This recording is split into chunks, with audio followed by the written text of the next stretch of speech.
Sa mundong ito na walang puwang ang awa, ang dugo ng mahihina ay patuloy na dumadanak sa kamay ng mga halimaw. Tanging ng mga pinakamalalakas at mababangis lamang ang may karapatang mabuhay. Sa gitna ng gubat, isang nilalang ang payapang nanginginain lingid sa panganib. Ang hindi nito alam, ang kanyang huling hininga ay binibilang na ng mga mata sa dilim na kanina pa nakamasid.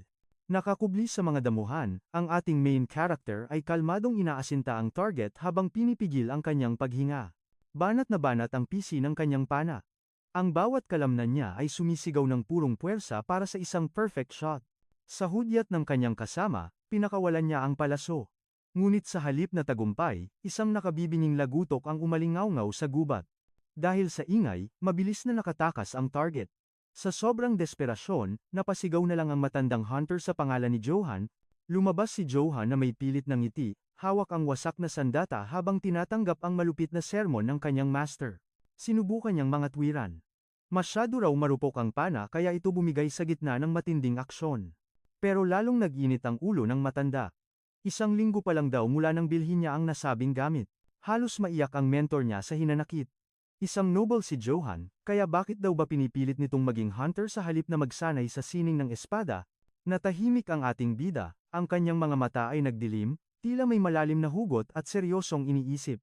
Ang sagot niya, hindi nakakabusog ang pagiging swordsman kung walang trabaho. Sang-ayon naman ang matanda sa usaping pera, kaya lumipat sila ng pwesto. Napagtanto ng binata, sa bulok, at malupit na mundong ito, pera lang ang tanging sandata para mabuhay, siya si Johan.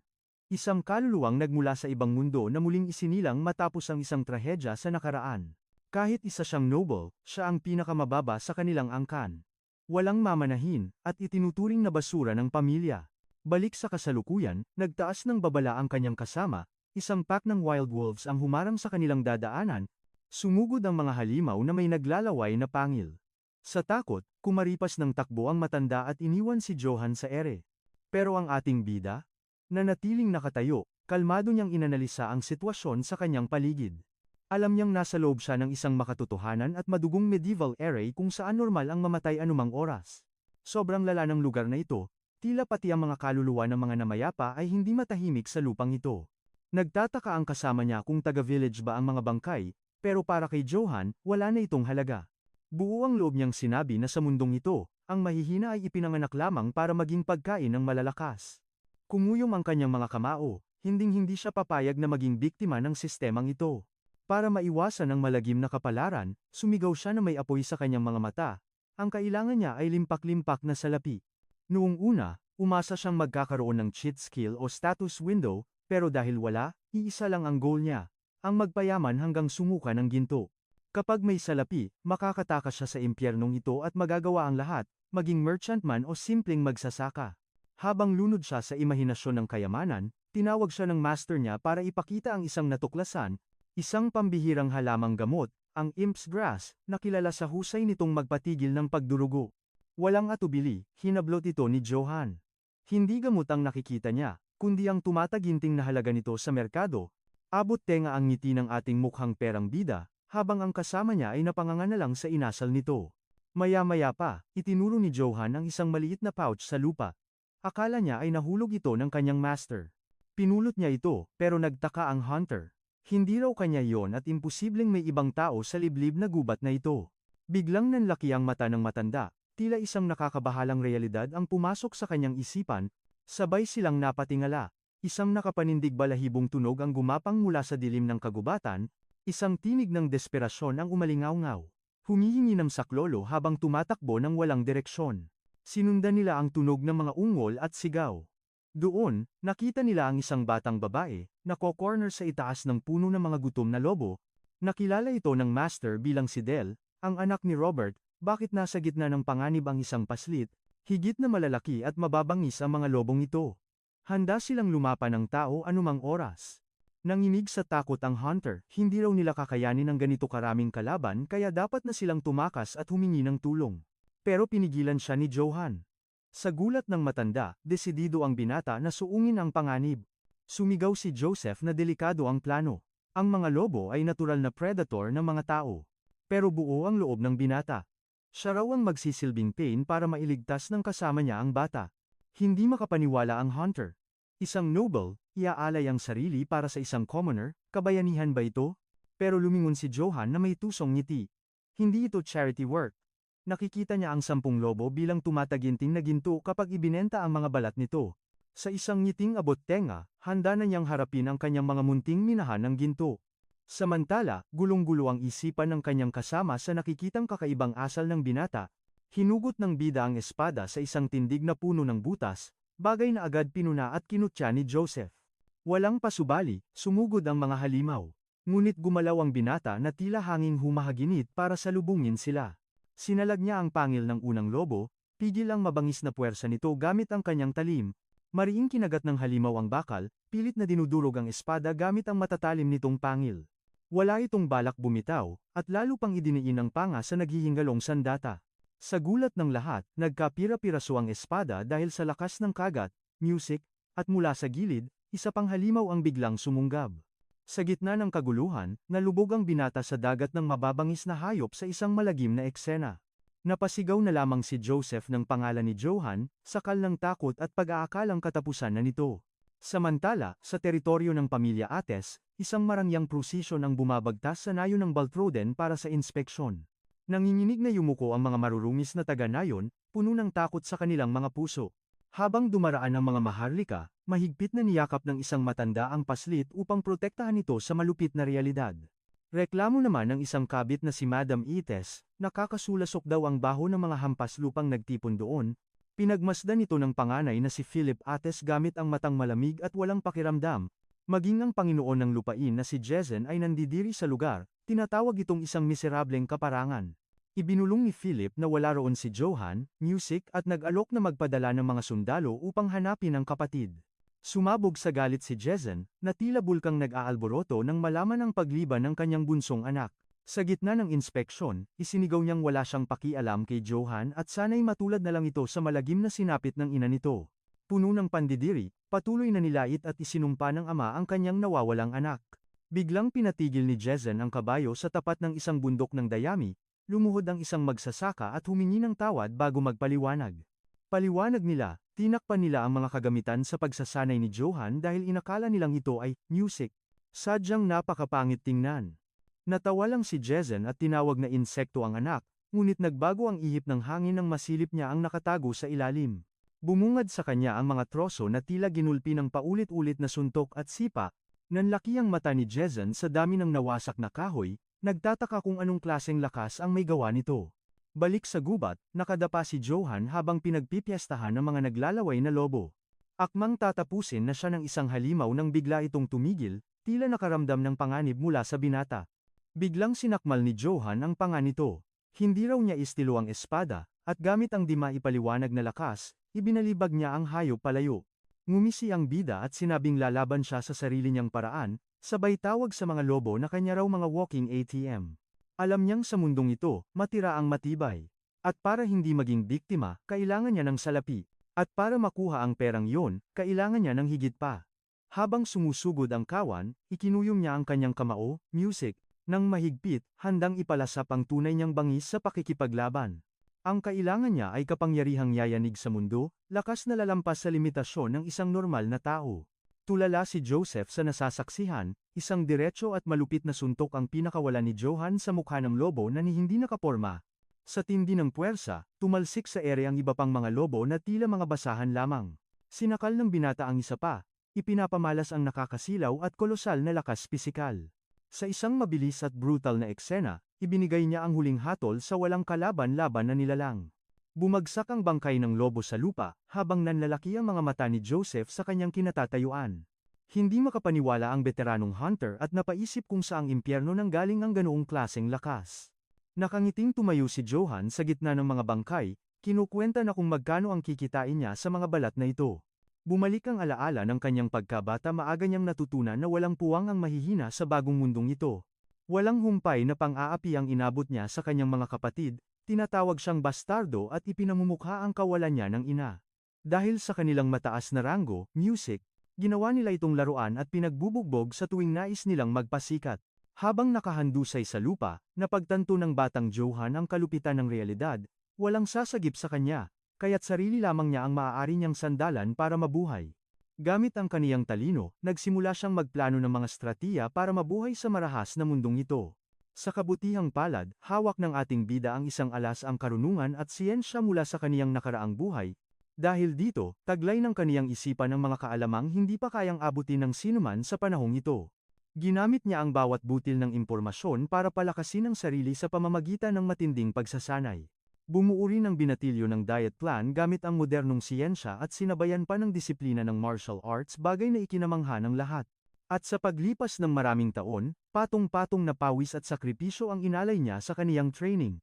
Ang resulta, isang mas matikas na Johan na kayang durugin ng puno sa isang suntok lamang. Bakas sa kaniyang mga mata ang nag-aapoy na determinasyon habang patuloy na hinahasa ang kaniyang katawan, halos hindi na makatao ang kaniyang lakas, kaya niyang bunutin ang buong puno mula sa lupa na parang damo lang. Sa bawat pagsasanay, lalong nag-iibayo ang kaniyang aura. Sa gitna ng mga nawasak na troso, napaisip siya, ito ba ay isang biyaya, o simula ng mas mabibigat na pagsubok? Balik sa kasalukuyan, sa madilim na gubat, isang nakapangingilabot na unggol ang yumanig sa katahimikan matapos ang labanan. Huminto sandali ang ating bida. Nagpakawala siya ng malalim na hininga habang tinitingnan ang mga kamay na katatapos lang sa madugong pakikipagtuos. Habang nakatumba ang mga lobo, mahigpit namang niyakap ni Joseph si Del na umiiyak sa takot at ginhawa. Napaupo na lang si Joseph, nanginginig pa ang tuhod at bakas ang matinding trauma sa kaniyang mukha. Binalingan niya si Johan at sinermunan nito dahil sa napakapanganib at padalos-dalos nitong ginawa. Ngunit agad ding lumambot ang kaniyang puso at taos-pusong nagpasalamat sa pagliligtas nito sa inosenteng bata. Pero lutang ang isip ng bida, kinukuwenta na niya sa utak kung magkano ang kikitain sa balat ng mga lobo bago kinamusta ang kalagayan ni Del. Biglang nanlaki ang mga mata ng bata at rumehistro ang matinding sindak sa kaniyang mukha. Sa likuran nila, isang higanteng anino na may naglalagablab na pulang mata ang bumangon mula sa dilim. Gulat na lumingon sina Johan at Joseph habang napapikit na lang sa takot si Del. Ipinakita ng halimaw ang matatalim nitong pangil at ang tinging punong-puno ng puot sa kadiliman, ito ang alpha ng mga lobo. Napasigaw si Joseph sa matinding panik nang makita ang dambuhalang halimaw. Alam niyang hindi ito pangkaraniwang kalaban, kailangan ng isang buong hukbo para mapatumba ang ganitong klaseng halimaw. Pero imbes na matakot, ngumisi lang ang bida at mayabang na tinanong kung ito ba ang boss ng mga napatay niya. Humingi pa siya ng paumanhin, hindi dahil sa awa, kundi dahil pera ang habol niya sa mga balat ng mga alipores nito, lalong nag-alab ang galit ng halimaw. Alam ni Johan na siya ang target, pero hindi natitinag ang kaniyang kumpiyansa at ngumiti pa ng nakaloloko. Ibinuka ng halimaw ang bunganga nito at nagpakawala ng isang dagundong na yumanig sa buong kagubatan. Walang takot na sumugod ang bida at sinabing wala siyang pakialam kahit ano pa ang kaharap niya. Dumampot siya ng higanteng bato at sumigaw na mas malaki ang kikitain niya sa balat ng boss na ito. Gamit ang kaniyang malahalimaw na lakas, inihagis niya ang bato ng buong puwersa patungo sa kalaban. Sapul sa ulo ang halimaw. Umugong ang daing nito sa tindi ng impact at galit. Pero napasigaw sa inis si Johan, hindi dahil sa laban, kundi dahil nagasgasan ang balat ng lobo at bababa ang presyo nito. Nagdilim ang paningin ng halimaw at nagpakawala ng isang alulong na parang wawasak sa kanilang mga eardrums. Napahawak sa tainga ang bida dahil sa sakit na parang tumutusok ng diretsyo sa kaniyang utak. Niyakap naman ni Joseph ang bata ng mahigpit para protektahan ito sa nakabibinging ingay. Nagngit-ngit ang bagang ni Johan habang pilit nilalabanan ang tunog na umaatake sa kaniyang katinuan. Umikot ang kaniyang paningin at nagsimulang lumabo ang paligid habang pilit iniintindi ang nangyayari. Bigla, isang malabong pangitain ng dalawang mandirigmang nagkikita-alman ang pumasok sa kaniyang isipan. Sa tindi ng emosyon at sakit ng sinaunang alaalang iyon, napasigaw na lang siya sa paghihirap. Bumagsak siya sa lupa, habol ang hininga. Nang luminaw ang paningin, laking gulat niya nang makitang wala na ang kalaban. Parang bula na naglaho ang dambuhalang lobo sa dilim ng gubat nang walang naiwang bakas. Nakita niyang nakahandusay sina Joseph at Del, mahimbing na natutulog na parang nawalan ng malay. Nilapitan niya ang mga ito at nakahinga ng maluwag ng malamang ligtas at natutulog lang sila. Kahit litong-lito, binuhat niya si Joseph sa kaniyang balikat at nagsimulang maglakad pa uwi bago pa may dumating na bagong kalaban. Habang naglalakad, nanghihinayang ang bida sa mga naiwang balat ng lobo, pero sumumpa siyang babalikan ang mga ito dala ang kariton. Lumalim ang gabi at tanging ang bilog na buwan ang nagsisilbing ilaw sa madilim at nakakatakot na kagubatan. Sa paglapit niya sa nayon, napansin niyang maliwanag ang paligid, hinahanap kaya nila ang batang si Del? Nagsimula siyang mangarap ng gising na pupurihin siya ng kanyang ama at hihiranging tagapagmana sa harap ng lahat. Ngunit agad niyang iwinaksi ang ilusyon. Kahit maging guwardiya lang sana para hindi siya mamatay sa gutom. Subalit, habang papalapit, may napansin siyang kakaiba. Biglang nagbago ang ihip ng hangin at bumigat ang aura ng paligid. Ang liwanag ng sulo ay pumunit sa dilim, at tumambad sa kanya ang isang malaking hukbo ng mga tao. Bigla niyang nakaharap ang inspection party ng kanyang pamilya na puno ng mga sundalo at kabayo, nanigas sa kinatatayuan ang ating bida. Bakas ang sindak sa kanyang mukha nang mapagtanto niyang nasa gitna siya ng isang malaking gulo. Ang kanyang kuya na si Philip ay galit na sumigaw. Hinahanap siya nito dahil wala siya sa inspeksyon ng ama. Doon lang niya naalala ang mahalagang kaganapan ng araw na iyon, lagot na. Mula sa kabayo, tinawag siyang walang hiyang bata ng kanyang ama. Puno ng puot at pandidiri ang tingin nito, bumaba ang Panginoon ng teritoryo, at ang kanyang bakal na bota ay yumanig sa lupa. Ibinaba ni Johan ang bata at sinubukang magpaliwanag tungkol sa emergency, ngunit sarado ang tainga ng kanyang ama. Tumahimik ka, bulyaw ni Jason habang mahigpit na hawak ang isang dambuhala at detalyadong palakol. Nagbanta ang patriarka na babiyakin ang ulo ng kanyang anak dahil sa pagsuway nito, sumabog na ang kanyang kinikimkim na galit. Ang liwanag ng mga sulo ay nagsilbing spotlight sa matinding tensyon sa pagitan ng ama at anak sa gitna ng gabi.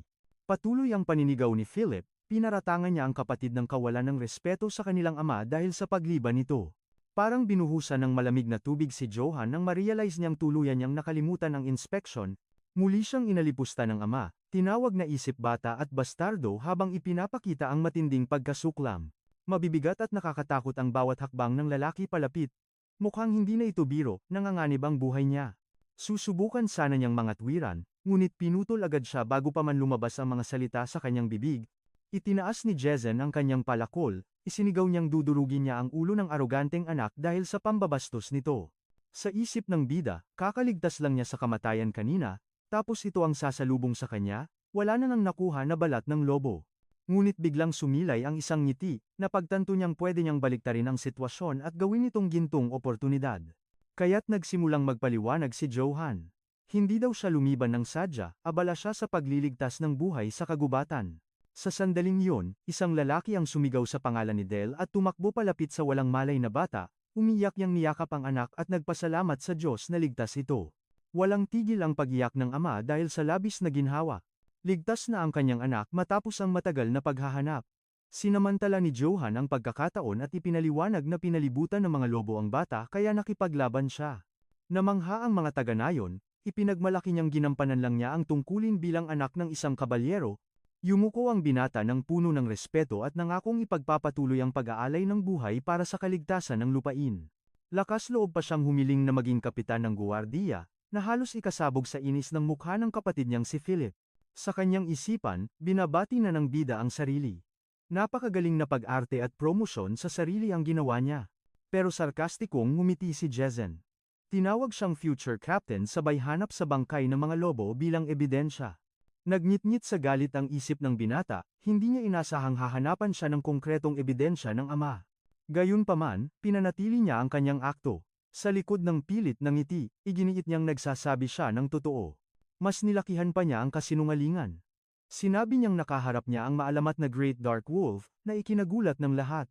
Dumilim ang mukha ni Jason sa galit. Ang pagbanggit sa maalamat na nilalang ang pumuno sa salop. Banta niyang pupunitin ang bibig ng anak dahil sa pagsisinungaling nito. Pinawisan ng malapot si Johan, hinamon niya ang ama sa isang duelo upang patunayan ang kanyang kakayahan dito at ngayon din. Ayaw niya sanang makipaglaban. Sa kabila ng lahat, ama pa rin niya si Jason at alam niyang delikado ito. Ngunit may nakakatakot na ngisi, tinanggap ni Jason ang hamon, gusto raw niyang makita kung gaano talaga kagaling ang kanyang anak. Iniutos niyang itaas ng binata ang espada, ang patakaran, labanan gamit lamang ang sandata. Nanlaki ang mata ni Johan sa gulat. Hindi niya inaasahan ang kondisyong iyon. Sa isip niya, minumura niya ang kanyang ama. Hinding-hindi siya tinuruan nito humawak ng espada, tapos ngayon ito ang hihilingin. Sa gitna ng arena, inutusan siyang bumunot. Dahan-dahang ipinakita ng bida ang kanyang espadang putol na ginamit sa pakikipaglaban sa mga lobo. Lalo lang nabuwisit ang ama. Inutusan nito si Philip na ipahiram ang espada sa kapatid, at kahit labag sa loob, walang nagawa ang kuya kundi sumunod. Habang inaabot ang sandata, mariing ibinulong ni Philip kay Johan na magmakaawa na lamang. Ito na lang ang tanging paraan para mabuhay siya. Ngunit matigas na tumanggi ang binata dahil alam niyang wala siyang ginagawang masama at hindi duwag ang isang tunay na lalaki. Marahas niyang hinawi ang kapatid at buong tapang na sinabing marami siyang matututunan sa madugong duel na ito laban sa kanyang ama.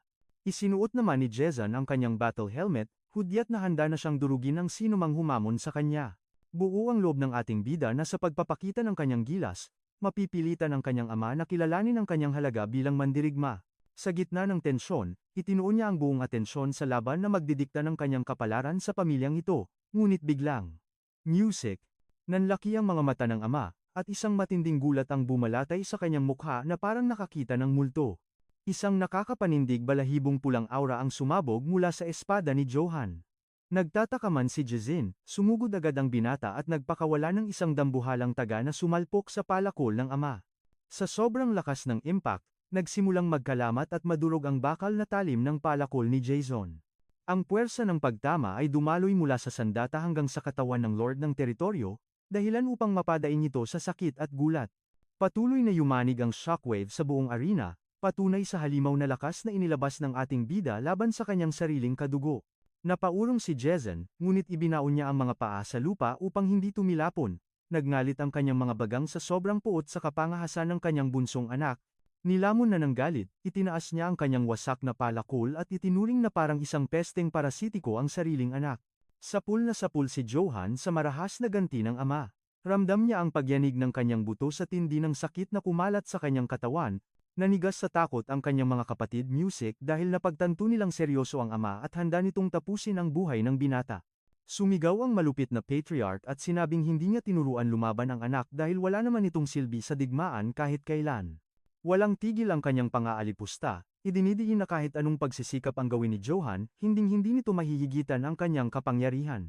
Tila nababaliw na si Jezan, Music naghuhumiyaw na kanya lamang ang lupain at walang sino man ang makakaagaw nito mula sa kanyang mga kamay. Duguan at sugatan, nagtaka si Johan kung nasisiraan na ba ng bait ang ama dahil sa alak, ngunit napansin niyang ang dugong umaagos sa kanyang mukha ang tunay na nagpapalabo ng kanyang paningin. Biglang umalingaw-ngaw ang sigaw ni Philip, tinatawag ang pangalan ng kapatid sa boses na punong-puno ng desperasyon at pag-aalala. Nagulat ang bida sa narinig at saglit na napaisip kung bakit ganoon na lamang ang reaksyon ng kanyang kapatid.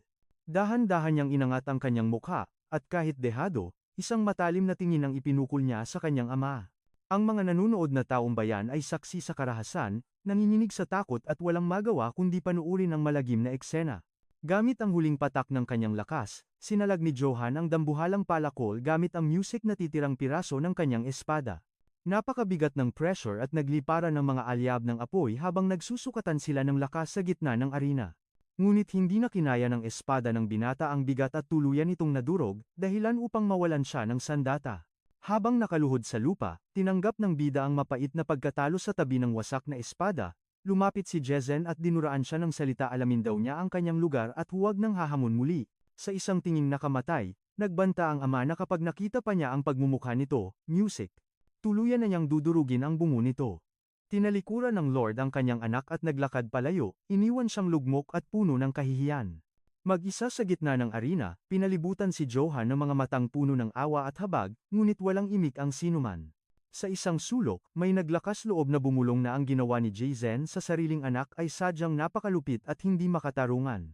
Sa loob naman ng simbahan, isang matangkad na lalaking blonde ang nagrereklamo at puno ng galit sa sinapit ng binata. Giit ni Father Valberg, ang isang knight ay dapat may dangal. Paano nagawa ng isang ama na tratuhin parang hayop ang sariling anak? Samantala, habang ginagamot si Johan, pilit siyang ngumiti at sinabing ayos lang siya, ang mahalaga ay nakaligtas siya sa kamatayan. Patuloy ang reklamo ng pari na dehado ang laban dahil naka-full armor si Jezan at malamang ay lango pa sa alak habang nakikipagbuno. Napabuntong hininga na lang ang bida at inamin sa sarili na hindi siya naturuan sa sining ng espada at sadyang Music mahina pa ang kanyang katawan.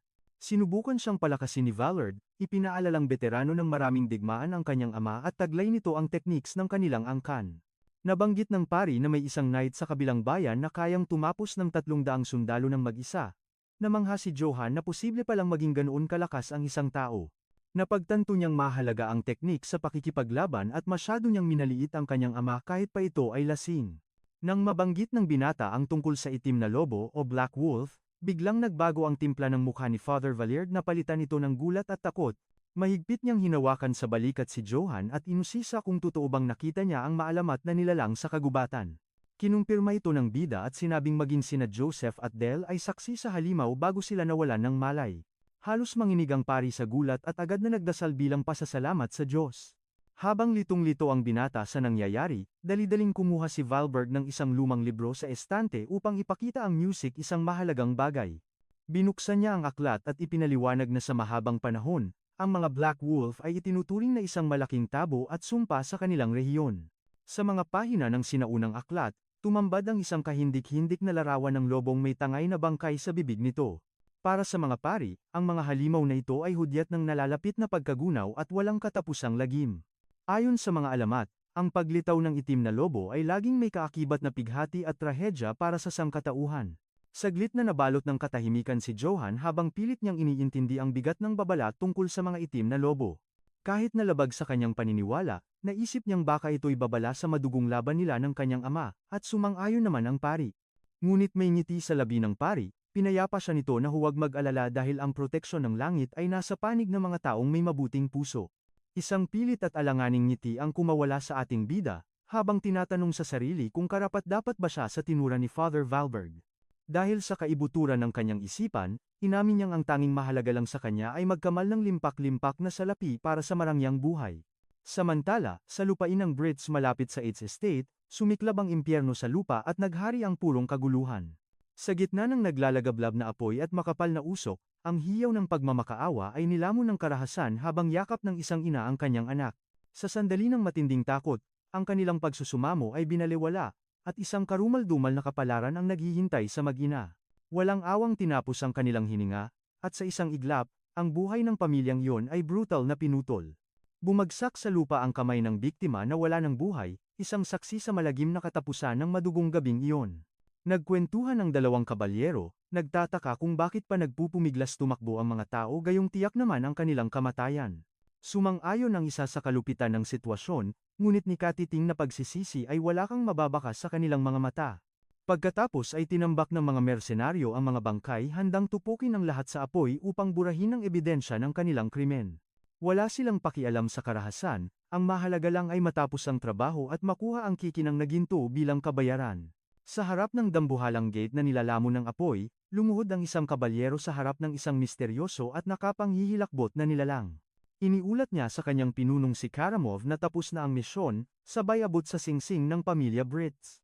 Hinawakan ng misteryosong lalaki ang singsing ng pamilyang naubos ang lahi sa gabing iyon ng lagim, at sa isang mahigpit na pagkuyom, music. Dinurog niya ito ng pino habang binibigkas ang pangalan ng pamilya Brits na puno ng paglait at pandidiri. Dismayado siya dahil hindi man lang umabot ng 2 atake ang mga ito. Nagpakilala si Karamov bilang espada ng banal na imperyo at kinatawan ng emperador.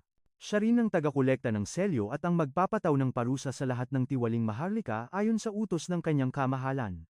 Nangako ang misteryosong mandirigma ng walang katapusang yaman at karangalan sa sinumang mananatiling tapat sa emperador. Sa isang kumpas ng kamay, inutusan niya ang kanyang hukbo na sulungin at wasakin ang lahat ng haharang sa kanilang daan ng walang awa. Ang kanyang mga sundalo, na may mga matang kasing pula ng dugo at mga kalasag na may tatak ng lobo, music ay ngumisi at idineklara ang susunod na target ang 8th Estate. Balik sa kakaibang pangitain ng bida, nagpapatuloy ang matindi at nakamamatay na duelo ng dalawang mandirigma. Walang kahirap-hirap na sinalag ng misteryosong kabalyero ang atake, sabay tingin ng masama sa kanyang kalaban. Ang mandirigmang nakaitim na baluti ay tila higit na mas malakas at bihasa sa sining ng pakikidigma, at sa isang mabilis na galaw, nadisarmahan niya ang kalaban. Lumipad sa ere ang espada ng kalaban habang inihahanda ng kabalyero ang huli at mapusok na buwelta. Sa isang malupit na taga, mabilis na humiwalay ang ulo ng mandirigma mula sa kanyang katawan. Bumagsak ang katawan ng kabalyero na tila isang manika, habang bumubulwak ang dugo sa buong arena ng labanan. Gumulong ang kanyang helmet sa lupa, na nagpapakita ng trahedya at malungkot na katapusan ng konfrontasyong iyon. Mula sa ilalim ng helmet, tumambad ang isang pamilyar na mukha. Nang mag-zoom in ang camera, ang natalong mandirigma ay walang iba kundi ang bida ng kwento. Napabalikwas si Johan mula sa kanyang higaan, sumisigaw sa takot, habol ang hininga at basang-basa ng malamig na pawis. Umupo siya at pilit na kinalma ang sarili, nang mapagtanto niyang bangungot lang ang lahat, napahawak siya sa ulo at humugot ng malalim na hininga. Ngunit nanginginig pa rin ang kanyang kalamnan dahil sa tindi ng naramdamang takot sa panaginip. Mula nang makaharap niya ang itim na lobo, araw-araw na siyang dinadalaw ng parehong bangungot. Hindi siya makapagpahinga. Music. Habang umaalingaw-ngaw sa isip niya ang babala ng pari na ang itim na lobo ay hudyat ng kamalasan. Ang imahe ng halimaw na umaalulong sa pulang buwan ay ayaw siyang tantanan. Pilit iwinaksi ng binata ang mga negatibong isipin. Inalala ang music, sinabi ng pari na ito'y pawang mga lumang alamat lamang. Naalala rin niya na tinatawag ng mga pari ang nilalang na ang tanda ni Demis, bagay na lalong nagpadagdag sa kanyang kaba. Natawa na lang ang bida sa sarili, iniisip na wala naman siyang ginawang masama sa lobo para malasin ng ganito. Pero biglang pumasok sa isip niya ang eksena kung saan dinurog niya ang bungo ng halimaw gamit ang higanteng bato, at nakaramdam siya ng hiya. Sa isang pilit na ngiti, inamin niya music sa sarili na baka nga, kahit papaano, ay ginalit niya ng husto ang espiritu ng nilalang na iyon. Ipinasya ng binata na isantabi ang mga walang kwentang bagay na ito at ibuhos ang atensyon sa pagsasanay para lalo pang lumakas. Sa itaas ng burol, habang dahan-dahang lumulubog ang araw. Sinimulan niya ang kanyang pagsasanay na may matinding dedikasyon. Ngunit biglang nabasag ang kanyang konsentrasyon. Isang tinig ang umalingaw-ngaw at tinawag siyang walang kwentang basura. Ang mga kuya niya pala ito. Muli nilang ipinamukha ang utos ng ama manatiling anino at huwag magpasikat. Masyado kang mayabang, asar nila, kahit nabugbog sarado naman siya. Puro ka lang daldal. Sigaw ng dalawa. Ang pagbiyak daw ng kahoy ay hindi sapat para maging tunay na mandirigma. Pinagtawanan lang nila ang kanyang kakayahan. Para sa kanila, ang pagdurog ng troso ay pambatang laro lamang at hindi dapat ipagmalaki. Tahimik lang na nakinig si Johan. Tinitiis ang pang-aasar na hinding-hindi siya mapapabilang sa Royal Guard, pero sa loob-loob niya. Nag-iipon na siya ng puwersa. Ikinuyong niya ang kamao at tinitigan ang puno sa kanyang harapan. Boom! Sa isang suntok lang, sumabog ang puno at naging pira-piraso, halos lumuwa ang mata ng kanyang mga kapatid sa gulat. Hindi sila makapaniwala sa nasaksihan. Ang dating tinutokso nila, winasak ang matibay na kahoy gamit ang purong lakas ng kanyang pagsasanay. Dahan-dahang lumingon si Johan. May nakakikilabot ng ngiti sa kanyang labi. Pakiulit nga ang sinabi niyo? Namutla sa takot ang dalawa. Kumaripas sila ng takbo habang sumisigaw na magsusumbong daw sila sa kanilang ama. Napabuntong hininga na lang si Johan. Mga inutil, bulong niya. Paano kaya mabubuhay ang mga to kung wala ang yaman ng ama nila? Iwinaksi na lang niya ito sa isipan, balik sa ensayo, kailangan pa niyang magpalakas lalo para sa hinaharap. Tama ang sinabi nila, biglang may nagsalita mula sa likuran. Isang boses na puno ng awtoridad ang bumasag sa katahimikan. Si Philip. Diretsahan niyang sinabi na walang planong bigyan ng posisyon o titulo ang ama nila kay Johan, hindi na nagulat ang ating bida, mabuti naman, sagot niya ng may halong pait, at least hindi ako ipapabitay sa plaza. Hindi ka ba nanghihinayang tanong ng kuya? Pero desidido si Johan gagawa siya ng sarili niyang kapalaran at kabuhayan. Dito na ibinunyag ni Philip ang totoo. Takot ang ama sa lakas ni Johan kaya ito tinatrato na parang basura. Natigilan si Johan sa rebelasyon. Para sa ama, ang pambihirang lakas ni Johan ay banta. Mas gusto nito ang mga anak na sunod-sunuran tulad ng mga asong bahag ang buntot. At nagpatuloy pa siya sa pagpapaliwanag habang bumibigat ang atmosfera. Masyado kasing independent si Johan. Naniniwala si Jezen na balang araw, aagawin ni Johan ang lahat, gaya ng ginawa niya sa sarili niyang ama noon. Saglit na nagulat ang binata, pero bigla siyang humalakhak. Kalokohan, para sa kanya, isa itong malaking biro. Sinenyasan ni Philip ang utusan na iabot ang isang bag. May nais siyang ibigay sa kanyang nakababatang kapatid, binuksan ng utusan ang bag. Napakunot ang noo ni Johan, ano kaya ang laman nito? Nanlaki ang kanyang mga mata. Hindi siya makapaniwala sa nakita sa loob ng lalagyan. Paliwanag ni Philip, isang coat at chestplate na matagal nang nakatago sa kastilyo, mga kagamitang pandigma. Hindi ako tanga para sayangin ng isang tulad mo, diin ni Philip, iba siya sa kanilang ama, seryosong nakinig si Johan sa bawat salita. Nangako si Philip, kapag siya na ang Lord ng Lupain, gagawin niyang kapitan ng 8th Guard si Johan. Sumagot si Johan ng pasigaw. Wala akong balak manggulo. Depensa niya, hindi siya ang kalaban dito at wala siyang masamang balak. May inihagis pa si Philip sa kanya bago tumalikod para umalis habang tumutugtog ang madamdaming musika. Naiwan si Johan bitbit ang regalo. Habang papalayo ang mag-amo, dahan-dahan ang lumulubog ang araw sa abot tanaw. Habang nakatingin sa kanila, biglang may gumapang nakakaibang kaba sa dibdib ng binata. Tinitigan niya ang baluti. At doon niya napagtanto. Ito ang mismong armor na suot niya sa kanyang bangungot. Nanlamig siya. Kung isusuot ba niya ito, matutulad din ba siya sa masaklap na sinapit niya sa panaginip, ang kamatayan? Pero umiling siya. Ramdam niya, kaya niyang baliin ang tadhana, kahit walang kasiguraduhan, nagtiwala siya. Sa kanyang instinct, isinuot ang armor at kapa.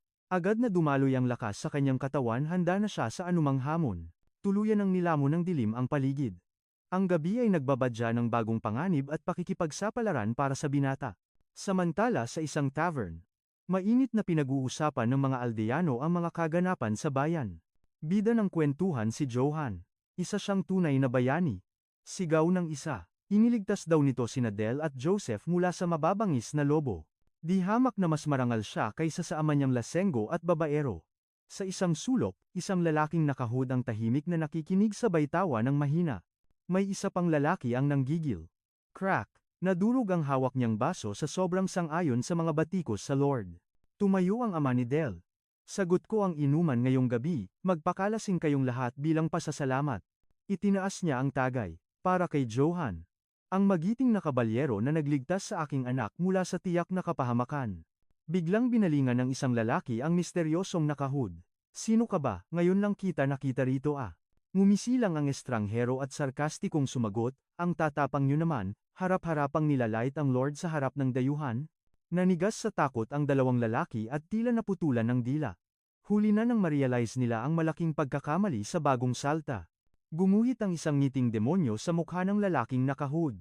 Interesado siya sa kwento at gusto pa niyang malaman ang lahat ng detalye, halos mamatay sa takot ang mga taga-baryo sa talim ng tingin ng misteryosong figura sa tavern. Isa lang ang gusto niyang malaman. Nasaan si Johan? Habang nilalamon ng dilim at tensyon ang nayo ng Baltroden, hayo ng ating bida, masayang naglalakad at nangangarap maging isang magiting na kapitan.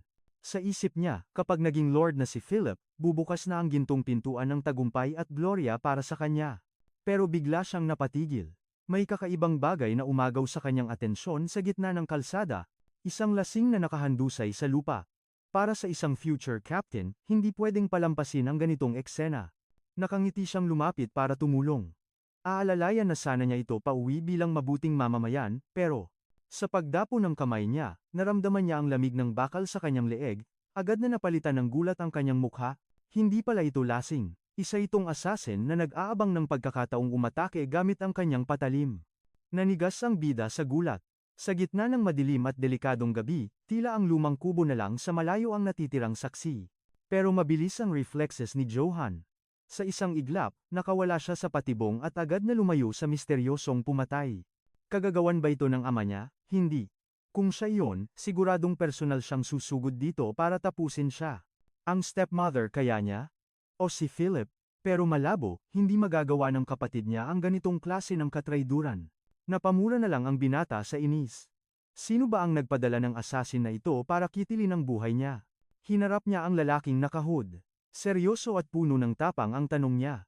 Anong kailangan mo sa akin? Inalok niya ang lahat ng meron siya kapalit ng kanyang buhay, pero tila walang pakialam ang kalaban sa offer niya. Malamig ang sagot ng misteryosong lalaki. Hindi pera ang kailangan niya, dahil sobra-sobra na ang yaman na meron siya. Nataranta si Johan sa narinig. Kung hindi pera, ano? Itinutok ng assassin ang patalim at nagbanta, may isang tanong siya na kailangang sagutin ng binata. At nagbabala ito. Kapag hindi niya nagustuhan ang sagot, dadanak ang dugo sa gabing ito. Kitang-kita ang bahid ng dugo sa patalim nang idikit ito ng madiin sa leeg ng ating bida. Pinagpawisan ng malapot si Johan, isang maling sagot lang, katapusan na ng pangarap niya sa mundong ito. Bigla niyang naalala ang isang job interview sa nakaraan niyang buhay, kailangan niyang ibigay ang perfect answer para mabuhay. Handa na ang tanong. Humugot ng lakas ng loob ang binata, habang nakatitig sa mga mata ng halimaw sa ilalim ng hood. Lumapit ang lalaki at bumulong. Maganda raw ang katawan niya, pero totoo bang anak siya ng baboy na Lord na iyon? Natigilan si Johan. Hindi niya inaasahan ang ganitong klase ng tanong na tumatarget sa kanyang pagkatao. Nagngit-ngit ang kanyang mga ngipin sa galit, anong sasabihin niya para maisalba ang sariling buhay? Nanginginig man, sumagot siya ng buong tapang. Minsan, ang linyada ng mga baboy ay nakakapagluwal ng isang leon. Tumahimik ang paligid, halos sumabog ang dibdib ni Johan sa kaba. Mali ba ang sagot niya? Ito na ba ang huling hininga niya? Bigla na lang humalakhak ng malakas ang lalaki. Isang tawang nakakapanindig balahibo na bumasag sa katahimikan. Gusto niya ang sagot, pero lalong nawala ng pag-asa ang bida nang sabihin niyang hindi siya pakakawalan nito. Ngumiti ito ng nakakatakot. Mula sa oras na ito, Si Johan ay pag-aari na niya, at wala nang iba. Tulalang-tulala ang bida. Hindi niya ma-process kung anong ibig sabihin ng misteryosong lalaki sa mga salitang yon. Ang lalaking ito ay walang iba kundi si Kagel, ang Poison Master ng Nissos Guild at ang pinakamalupit na assassin sa buong imperyo. Hinasa niya ang kanyang espada sa libu-libong misyon at tinaguri ang Venomous Serpent, pero may isang malaking problema si Kagel. Wala siyang tagapagmana. Sa dinami-dami ng nagtangka, puro mga walang kwentang insekto lang ang nahanap niya. May mga may potensyal sana, pero masyadong nilamon ng pride at dangal, ayaw nilang maging assassin. Isang kabalyero ang tumanggi. Mas gugustuhin pa raw niyang mamatay kaysa dungisan ang kanyang kamay at honor. Walang pag-aalinlangan, ibinigay ni Kagel ang hiling niya. Pinatay niya ito ng walang awa. Sa gitna ng arena, mahigit 30 tagapagmana ng malalakas na pamilya ang tinapos ng Master Assassin. Sa inip niya, pinuntahan niya ang witch ng imperyo. Ang sabi ng manghuhula, ang disipulong hinahanap niya ay nasa isang liblib at nakalimutang teritoryo. Ibinunyag nito na ang bata ay isa sa mga anak ng Lasengo at babaerong lord ng Eights Castle. Nagduda si Kagel, paano magkakaroon ng tagapagmana sa lugar na sobrang hirap, na kaya mong bilhin ang kalahating lupain sa halaga ng isang barya? Tumawa lang ang bruha, ibabalik daw niya ang bayad kapag nagkamali ang propesiya na ipinangako niya. Tinanggap ng assassin ang pustahan. Alam niyang hindi pwedeng basta-basta bawiin ang pera mula sa isang makapangyarihang bruha. Pinili niyang maniwala sa orakulo dahil ubos na ang kanyang oras at wala na siyang ibang matatakbuhan. Ngunit sa pagtapak sa lupain ng 8, binabagabag pa rin siya ng matinding pagdududa sa hula. Buo na ang kanyang desisyon, kapag hindi siya nasiyahan sa bata, agad niya itong papaslangin ng walang pag-aalinlangan. Sa kasalukuyan, naglaho na ang pasensya ni Kagel. Ipinahayag niya na wala ng oras na dapat sayangin at si Johan na ang itinalagang tagapagmana ng kanyang madilim na sining. Binigyan niya ang binata ng isang mabigat na pagpipilian, ang matutunan ang kanyang espada, o ang salubungin ang kamatayan sa mismong sandaling iyon. Tila naging yelo ang dugo ng bida sa gulat, hindi niya mawari kung paano tutugon sa nakakabiglang alok na ito. Sa gitna ng desperasyon at kalituhan, sumigaw siya at nagtanong kung magkano ang bayad. Pumutok ang ugat ni Kagel sa inis sumbhal na libre ang pagtuturo niya ng swordsmanship. Agad nagmingning ang mga mata ni Johan na parang ginto nang malaman niyang libre ang pagsasanay mula sa isang dalubhasa. Nagniningning ang kanyang mukha, sinabi ng binata na buong buhay siyang naghintay para sa isang master assassin na tulad nito. Ngunit nagbabala si Kagel ang kanyang sining ay para sa pagpaslang, hindi ang marangal na espada ng isang kabalyero. Ang pag-aaral ng teknik na ito ay magmamarka sa kanya bilang isang habambuhay na desgrasya at dungis sa kanyang angkan. Pero sumigaw si Johan na wala siyang pakialam sa dangal o kahihiyan, lumuhod siya at nagmakaawang ituro sa kanya ang lahat. Tinanggap ito ng assassin. Habang iniisip na sa buong buhay niya ng paghahanap ay ngayon lang siya nakakita ng ganitong klaseng pasaway, biglang may naalala ang bida at tinanong ang master tungkol sa isang mahalagang bagay. Sa gitna ng seryosong usapan, nagtanong siya kung may matatanggap ba siyang allowance habang nagsasanay. Napatitig na lang si Kagel na may seryosong mukha. Napagtanto niyang ibang klase talaga ang batang ito kumpara sa lahat ng nakilala niya. Samantala sa kastilyo ng 8, handa nang umalis ang Panginoon ng Lupain sakay ng kabayo kasama ang kanyang mga piling kawal. Ipinahayag niyang tapos na ang inspeksyon at mawawala siya ng matagal, iiwan muna ang pamumuno sa kanyang asawa at panganay na anak. Nagpaalam si Philip at nangakong aalagaan ang kastilyo habang wala ang kanyang ama sa mahalagang misyon.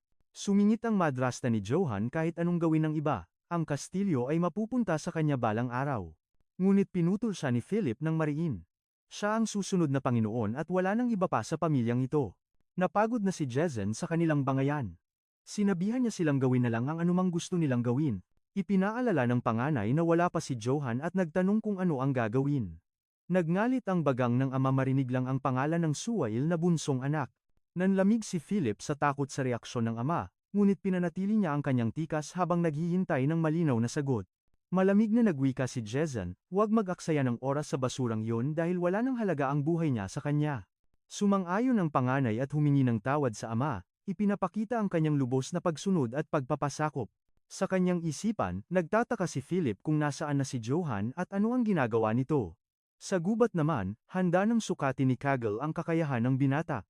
Humiram ng espada ang bida, at ipinaliwanag na madalas niyang nawawasak ang sariling sandata sa tindi ng laban. Sa tingin ng assassin, masyadong padalos-dalos ang bata at wala siyang nagugustuhan dito. Muling pumasok sa isip niya na tapusin na lang ang buhay nito. Habang hawak ang patalim, tinanong niya ang bagong disipulo kung handa na ba ito sa pagsubok ng kakayahan. Tumango si Johan na may sabik ng ngiti, handang ipamalas ang kanyang itinatagong potensyal sa master. Nagharap sila sa madilim na gubat, at pumustura ang binata ng kakatwa at lampa, napabuntong hininga si Kagel ito na ang katapusan ng anak ng kabalyerong ito. Nagtanong ang bata kung pwede ba siyang lumaban sa sarili niyang paraan, pumayag ang master na gamitin ang anumang metodo, ngumisi ng nakakilabot si Kagel. Kamao, bato, o patalim wala itong pinagkaiba sa kanyang paningin. Ikinabigla ng master ng wasakin ng bida ang hiniram na espada gamit lamang ang kanyang hubad na kamay. Umalingaw-ngaw ang tunog ng bakal na napupulbo sa gubat habang lumilipad ang mga pira-piraso nito. Nanlaki ang mga mata ni Kagel sa hindi makataong lakas na nasaksihan. Sa sandaling yon, napagtanto niyang walang basehan ang lahat ng kanyang pagdududa sa orakulo ng mangkukulam. Kuminang ang mga pira-pirasong bakal sa ilalim ng liwanag ng buwan, habang nakatitig sa disipulo, nakita niya ang isang halimaw.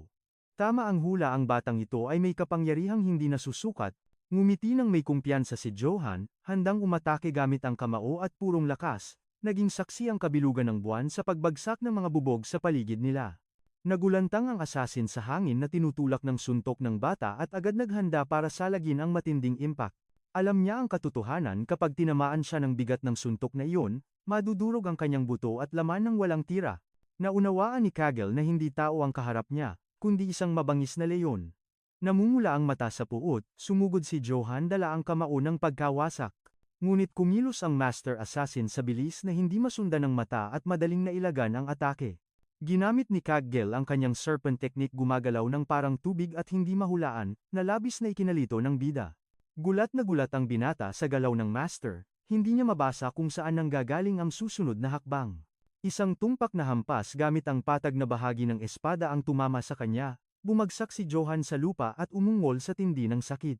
Ramdam ang bigat ng bawat atake, pilit na ibinabangon ni Johan ang kanyang sarili habang ang kanyang master, na si Kagel, ay nakatitig ng may yelong lamig sa mga mata.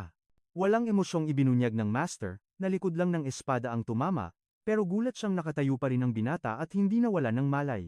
Bilib siya sa kunat ng bata. Kung ipinanganak lang daw ito 1,000 taon na ang nakalilipas, tiyak na isa na itong alamat na bayani. Ngunit kasabay ng papuri ay isang babala, isang nakamamatay na kahinaan na maaaring maging mitya ng kanyang buhay sa hinaharap. Seryoso ang tono ni Kagel, kung hindi aayusin ng binata ang kapintasang ito, siguradong kamatayan ang sasalubong sa kanya. Nanlaki ang mga mata ni Johan sa revelasyon. Ano ang ibig sabihin ng kanyang guro sa nakakatakot na babalang ito? Ang hatol ni Kagel, hindi kontrolado ng protagonist, ang sariling lakas, at ito mismo ang wawasak sa kanya balang araw. Pumalag ang binata, hindi siya naniniwalang sinasaktan niya ang sarili. Bilang sagot, naglabas ng mga patalim ang master, para sa isang bagong pagsubok. Hinugot ni Kagel ang kanyang espada at hinamon ng bata, atakihin siya gamit ang buong puwersa at walang pag-aalinlangan. May halong panunukso ang tingin nito nang magbitaw siya ng isang pangako. Kapag nagawa niyang wasakin ang espada ng master, sa halip na ang sarili niyang armas, makakatanggap siya ng ginto. Agad na nagliwanag ang mukha ni Johan sa kasakiman. Walang atubili niyang tinanggap ang hamon. Sumugod siya ng mabilis habang isinisigaw na tuparin ng matanda ang usapan. Gamit ang isang puno bilang sandata, humataw ang binata. Nag-uumpugan ng lakas, at naglipa na ang mga sparks, sa tindi ng banggaan ng kanilang mga armas. Ramdam ng protagonist, ang recoil, ng bawat hampas. Halos madurog ang kanyang mga ngipin sa pagpigil sa puwersang ibinabalik ng kanyang guro. May tumutulong dugo mula sa kanyang mata. Napagtanto niyang unti-unting winawasak ng laban na ito ang kanyang sariling katawan. Biglang nag-flashback sa kanya ang laban nila ng kanyang ama. Ang sitwasyon ngayon ay nakakapanindig balahibo sa sobrang pagkakahawig. Ang hatol ni Kagel, natalo ang bata sa sarili niyang lakas. Kailangan niyang matutunang kontrolin ang halimaw sa loob niya. Babala ng bad assassin, kapag hindi niya nadomina ang kapangyarihang ito, isang malagim at hindi maiiwasang katapusan ang naghihintay sa kanya. Bilang pagsubok, naghagis ng blade fragment, ang master, na bumaon sa armor, ni Johan. Sa wakas, naintindihan na ng binata ang leksyon. Kailangan niyang rendahan ang kanyang lakas kung gusto pa niyang mabuhay sa mundong ito. Pinagmasdan siya ni Kagel. Kapag nakuha na niya ang control, walang imposible. Gamit lang ang kaluban ng espada, nagpakawala ng kidlat sa bilis na atake ang master. Ni hindi nakariyak ang binata. Ang kaluban na dapat ay tumpul, humiwa sa kanyang armor, na parang mainit na kutsilyo sa mantikilya. Nanigas sa gulat si Johan. Paano nagawang hiwain ng master, ang bakal gamit lamang ang sheath? Paliwanag ng assassin, kapag kontrolado mo ang iyong force, kaya mong hiwain ang kahit ano kahit walang talim ang iyong sandata. Isang nakakakilabot na ngiti ang sumilay kay Kagel, hindi niya maubos maisip kung gaano kalakas ang magiging halimaw na ito balang araw. Tama na ang daldalan. Panahon na para simulan ang tunay na impyerno ng pagsasanay. Babala niya, baka hindi kayanin ng katawan ni Johan at mamatay siya sa proseso. Sa isang nakakatakot na tingin, tinanong niya kung handa ba ang disipulo sa hamon. Sumagot si Johan ng isang confident, nangiti handang-handa na siyang harapin ang kamatayan para lumakas. Sa 8th Castle, tuloy ang ikot ng mundo habang sinisimulan ng protagonist, ang kanyang madugong pagsasanay. May isang misteryosong lalaking nakabalabal ang nagmamasid sa baryo. Samantala, bugbog sarado na si Johan sa kamay ng kanyang master. Akala niya'y natututo na siya, pero sadyang napakahirap paamuhin ang nag-aalburutong lakas sa kanyang mga ugat. Biglang naagaw ang kanyang atensyon. May napansin siyang kakaiba sa gitna ng courtyard ng kastilyo. Isang grupo ng mga sundalong elf, balot ng armor, at may dalang mga kalasag, ang nakatayo sa harap ng tarangkahan. Lumapit ang protagonist para mag-usisa, pero hinarang siya ng isang guwardidya bago pa siya makalapit. Nainis si Johan. Sino ba ang guard na to para utusan siya sa sarili niyang teritoryo? Mayabang nangumisi ang sundalo bago magpakilala. Ibinunyag nito ang kanilang pangalan, sila ang Wolves of Akitin. Ang Mercenary Guild, na direktang konektado sa mahal na hari. Nabuhayan ng loob ang protagonist, nang marinig ang salitang mercenary, magkano kaya ang bayad? Tumawa ang mga sundalo. 2 gintong barya kada misyon. Higit na mas malaki pa sa sweldo ng isang kapitan. Dagdag pa nila, hindi nadadaan sa laki ng katawan ang pagiging mercenary. Ang kailangan ay purong abilidad at skill. Naghugis pera na naman ang mga mata ni Johan. Pinag-iisipan na niyang magpalit ng career, sa di kalayuan, isang lalaking nakagintong armor, ang nagmamasid. Ang misteryosong figura ay lumapit sa protagonist, na may mabibigat na hakbang at nakakasakal na presensya. Sa mata ni Johan, ang imahe ng mandirigma ay parang higante. Isang kilabot ang gumapang sa kanyang gulugod. Kakaibang instinto ang sumapi sa kanya, kusa na lang gumalaw ang kanyang kamay patungo sa hawakan ng kanyang espada. Akmang bubunutin niya ito na parang kaharap ang isang nakamamatay na kaaway. Gulat ang binata bakit ganito ang reaksyon ng katawan niya sa lalaking ito, sigaw ng isang elven knight, lapastangan. Ang lakas ng loob mong bunutan ng espada si Lord Karamav. Ngunit isang senyas lang mula sa misteryosong figura, at natigil ang lahat. Nakasakay sa puting kabayo at balot ng gintong baluti, si Karamov ay parang diyos ng digmaan na nakatitig kay Johan. Ang kanyang mga matang nagliliyab sa pula ay. Tumagaktak ang malamig na pawis ni Johan kasabay ng pagkabog ng kanyang dibdib sa harap ng misteryosong kabalyero. Sa gitna ng mga sundalong nakapalibot sa kanya, pilit niyang pinatatag ang boses, "Ako si Johan, mula sa House 8. Pinipilit niyang kumalma habang dahan-dahang iniaangat ng mandirigmang may gintong baluti ang kamay sa kanyang helmet. Sa pagtanggal nito ng helmet, tumambad ang kanyang mukha. Nanigas ang ating bida sa halo-halong takot at pagkamangha. Ako si Karamov, isang kabalyero ng Imperial Guard. Napagtanto ni Johan na kusa palang gumalaw ang kamay niya sa kanyang espada dahil sa matinding instinct. Ibang klase ang pressure na ito. Hindi niya ito naramdaman noong kaharap ang Black Wolf o noong tinangkas siyang iligpit ng sarili niyang ama. Ang killing intent ni Karamov ay parang nakasakal sa kanya. Pakiramdam ni Johan, paralisado ang buo niyang katawan at hindi siya makagalaw. Para siyang isang kawawang kuneho na nakatitig mismo sa mata ng isang mabangis at walang awa na mandaragit. Isa lamang siyang pagkain sa harap ng top predator. Mas lalong bumuhos ang kanyang pawis nang marinig ang malamig at makapangyarihang boses nito. Tabi, utos ng Elven Knight. Halos manginig ang tuhod ng binata, hindi makagalaw sa bigat ng overwhelming aura na bumabalot sa paligid. Isang kilabot ang gumapang sa kanyang gulugod. Tila na trauma ang kanyang diwa sa tindi ng presensya ng lalaking ito. Umugong ang tawanan ng mga mersenaryo, puno ng pang-iinsulto nilang sinabi na mag-ingat siya sa susunod niyang pagharang sa daan. Humagalpak ang isang sundalo, kung may susunod pa na pagkakataon para sa batang iyan. Nag-alala si Jane, ang Prainy Knight, ngunit ngumisi lang si Karamov. Ayaw daw niyang sirain ang magandang araw sa maliliit na bagay. Walang lingon-likod silang pumasok sa kastilyo. Naiwan si Johan na tulala, pilit na pinoproseso ang mga pangyayari.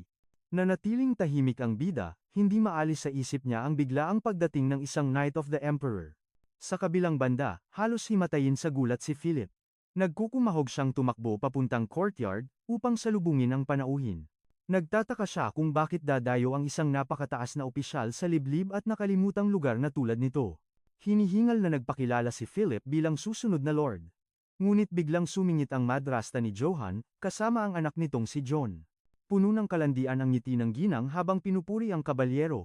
Kung nakilala lang kita noon, baka hindi muna ako nag-asawa, banat niya. Agad siyang nag-imbita sa loob, ngunit parang hangin lang siya kay Karamov. Wala itong pakialam sa presensya niya. Nainis si Philip sa asal ng babae, pero mas nag-aalala siya kung nakikinig ba talaga sa kanila ang makapangyarihang kabalyero. Pumasok ang mandirigmang nakasuot ng gintong baluti sa kastilyo at walang pasintabing inangkin ang trono. Sa boses na puno ng lamig at kapangyarihan, hinahanap niya si Jizan, ang Panginoon ng lupain nito. Labis na nabigla si Philip at ang kanyang madrasta sa kapangahasang ipinakita ng kabalyero at tila napako sila sa kinatatayuan. Susubukan sanang sawayin ng binata ang kawalang galang nito sa kanyang ama, ngunit mabilis siyang pinigil ng madrasta walang mali sa ginawa ng panauhin. Dahil ang nasa harapan nila ay walang iba kundi ang tinaguriang pinakadakilang kabalyero ng buong imperyo. Agad na napagtanto ni Philip ang maitim na balak ng babae, ginagamit nito ang pagkakataon para iangat ang sarili niyang anak sa kapangyarihan. Ngunit umalingaw-ngaw ang sigaw ni Koramov, pinalayas niya ang lahat at humingi ng alak habang hinihintay ang pagdating ni Lord Jason sa loob ng kastilyo. Hawak ang kanyang espada, matiyagan niyang hinihintay ang pagdating ng Panginoon ng House 8 para sa isang madugong pagtutuos. Samantala, sa labas ng kastilyo, walang tigil ang matinding pagsasanay ni Johan upang mahasa ang kanyang mga kasanayan kasama ang kanyang guro. Tinanggal ni Koramov ang kanyang helmet at tumambad ang kumpiyansang mukha ng isang alamat, tila nagbabadyang mag-cruise ang landas ng dalawang magiting na mandirigma. Sa kalagitnaan ng pagsasanay, umaatungal si Kagel. Sinisigawan ng disipulo na mag-focus at huwag hahayaang lumipad ang isip.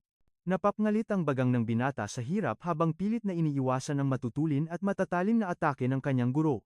Isang hiwa ang gumuhit sa kanyang leeg, tanda ng kanyang kabiguan, nagbanta ang asasin, kung may laso ng mga punyal na iyon, kanina pa sana siya bangkay. Humingi ng tawad ang bida, ngunit hindi maalis sa kanyang isipan ang kakaibang presensya ng mga kabalyero ng emperador na dumating sa nayon. Nakapagtataka para sa kanya na mga dayuhang kabalyero ang kumokontrol sa pasukan ng kastilyong pag-aari ng kanyang pamilya. Sa seryosong mukha, binigkas niyang walang saysay ang pagsasara ng mga tarangkahan at paghihigpit sa daanan.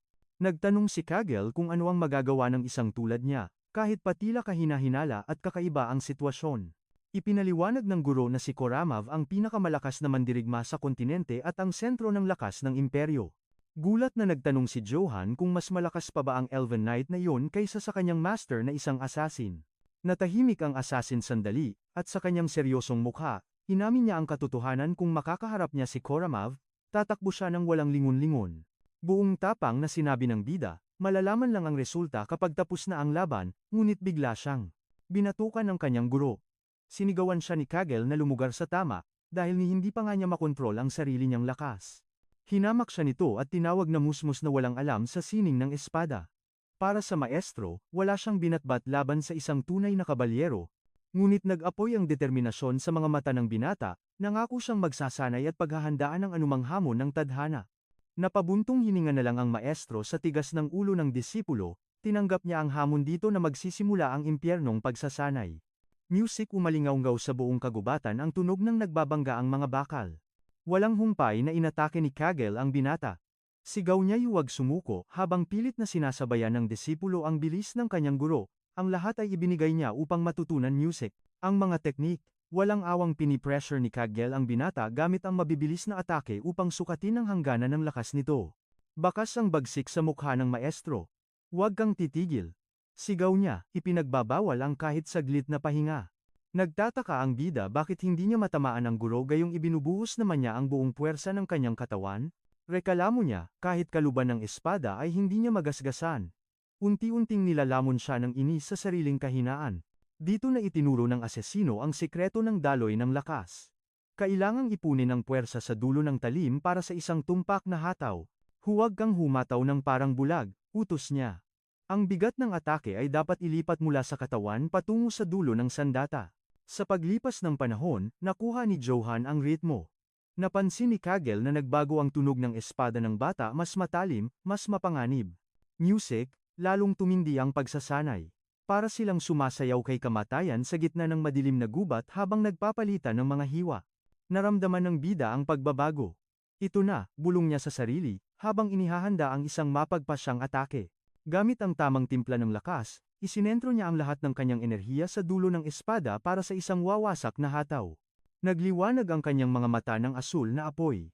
Handa na niyang ipakita sa maestro ang bagsik ng kanyang bagong kapangyarihan. Nanigas si Kagel sa pagbabagong nakita. Naamoy niya ang panganib, alam niyang mapipinsala siya sa susunod na hataw kung hindi siya dedepensa. Sumugod sila sa isa't isa, banggaan ng bakal at husay. Sa isang kisap mata, matagumpay na nahagip ni Johan ang dulo ng kaluban ng maestro. Abot tayo nga ang ngiti ng binata. Sumigaw siya sa tuwa, ipinagmamalaking nagawa niya ang imposibleng misyon. Nagyabang pa siya na nakuha na niya ang teknik. Tila madali lang pala ito kumpara sa inaasahan niya noong simula. Tahimik lang na nagmasid si Kagel. Sa isip niya, bakit siyamba lang ang ginawa ng bata? Isa pa, hamon ng maestro. Handa niyang subukin ulit ang disipulo upang makasiguro sa kakayahan nito. Hinawakan niya ng mahigpit ang espada, hindi na ako magpipigil ngayon, banta niya, sugod. Ginamit ng bida ang mismong serpent technique ng guro. Binalot siya ng nakamamanghang asul na aura na ikinagulat ni Kagel kaya napatalo nito pa atras. Sa huling sandali, nagdiwang na naman si Johan. Tumalon siya sa tuwa dahil naisahan na naman niya ang kanyang maestro sa pagsasanay. Tulalang napatitig ang asesino. Anong klaseng nilalang ang batang ito na kay bilis matuto? Music ang itinuro lang niya ay kontrol sa lakas.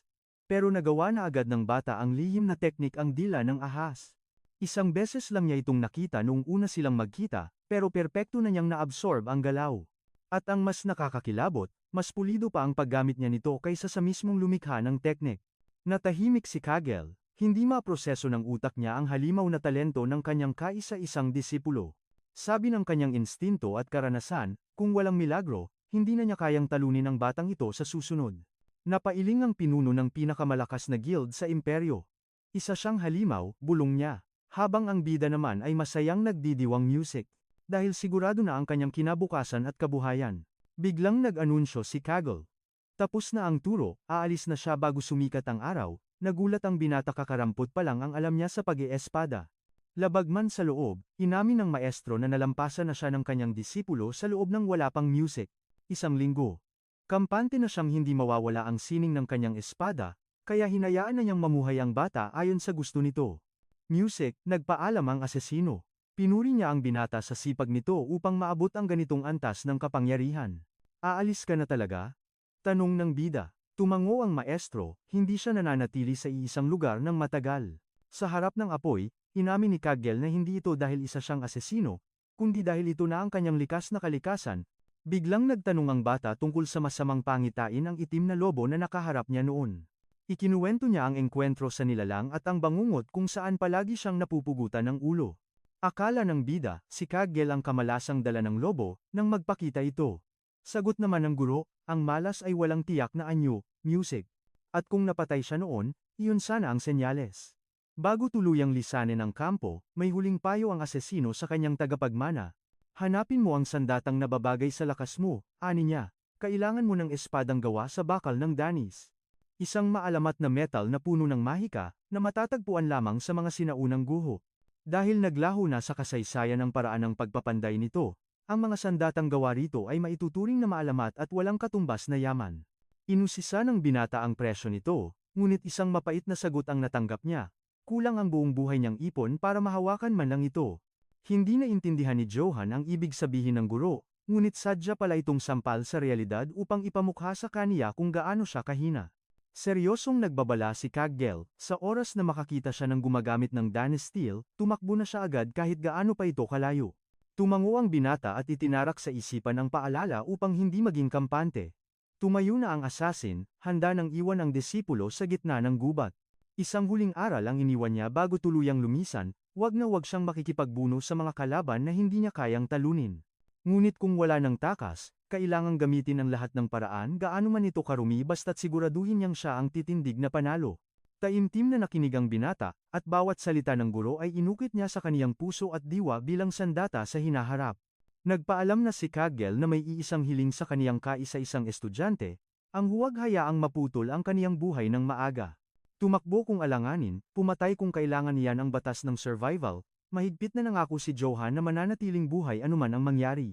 Samantala, sa kastilyo ng 8, bumabalot ang nakakasakal na tensyon at misteryo sa paligid ng isang makapangyarihang kabalyero. Habang nakaupo sa trono, inalok siya ng isang babae ng inumin, nagbabaka sakaling mapapawi nito ang kaniyang uhaw. Ngunit sa halip na masiyahan, pandidiri ang naramdaman ng kabalyero. Ibinato niya ang kopa sa pader at nagkadurog-durog ito kasabay ng kaniyang galit.